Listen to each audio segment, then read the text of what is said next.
It's on a project we've recently done through OIX, through workshops and user research, and the project was looking at the use of digital identity across borders. This was looking at digital identity within financial sector context. So the hypothesis that we've tested was that individuals will be inclined and able to open a bank account in the UK prior to their arrival into the country using their national digital identity, and all this would happen all online. As per the bus stop sign, the proposition for the customer is moving to the UK, open a Barclays bank account in 10 minutes in a very easy way. So it's a very clear and very simple proposition for the customer. Participants, so we had Barclays, regulators, Bank ID, and Norwegian and UK government. The main reason why we've decided to do this project, currently approximately 50% of bank accounts opened in the UK are opened by people who are new to the country, so they don't have any local footprint, they don't have an address, they are not known to credit reference agencies. Therefore, it's really difficult for people to verify their identity when they're trying to open a bank account, and it's quite costly for banks as well to do know your customer and anti-money laundering checks. The secondary driver was looking at improving bank account processing in general.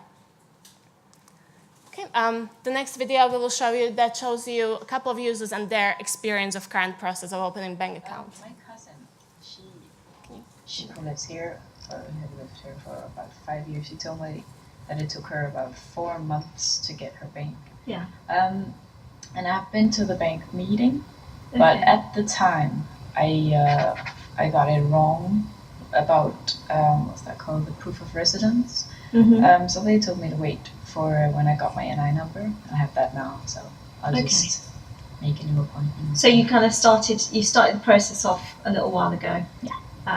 But you haven't managed to get the bank account yet. No. So how do you manage?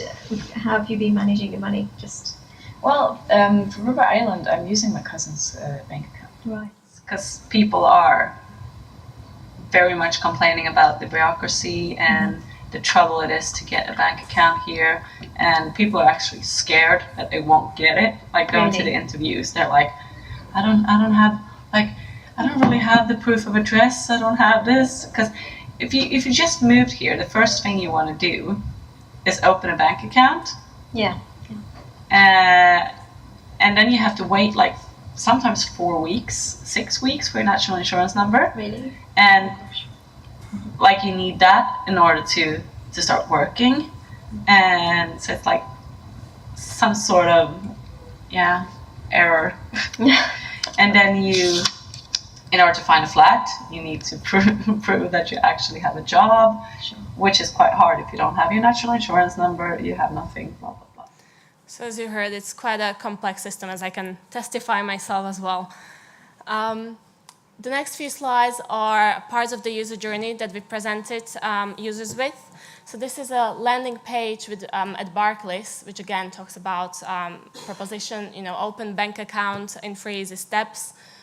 User chooses here the country where they're from, and then they hit apply.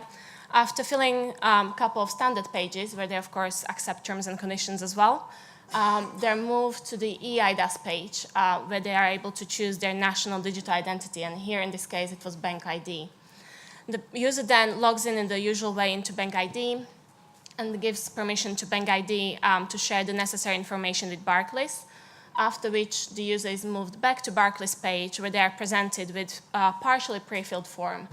And in terms of the information that you can see or the user can see on the form is the information that Barclays received from Bank ID. The user then finishes the rest of the form. Standard form tells the bank where they would like to receive the bag, and then they get welcome to Barclays, and your bag will be with you in 7 to 10 working days. So it's a very straightforward user journey. So there are a number of initiatives that are not specifically looking at this, but as we've heard, they could possibly make this a reality. This includes the cross-border recognition of digital identities, as well as Gov.uk Verify. Benefits for the customer: simpler, convenient user journey. It's not as daunting as probably currently is. And also users have a digital identity that they are able to use not only across multiple parties, but they are able to use it across borders as well. The next video shows you positive views that we got from users on the user journey. It's easy, like it's way easier than the process now. Like I've been through moving over here. It would be grand if you can actually do the same with the national insurance number, but I don't know. That's a completely different question. But no, I really like this. It's because all of that. So I think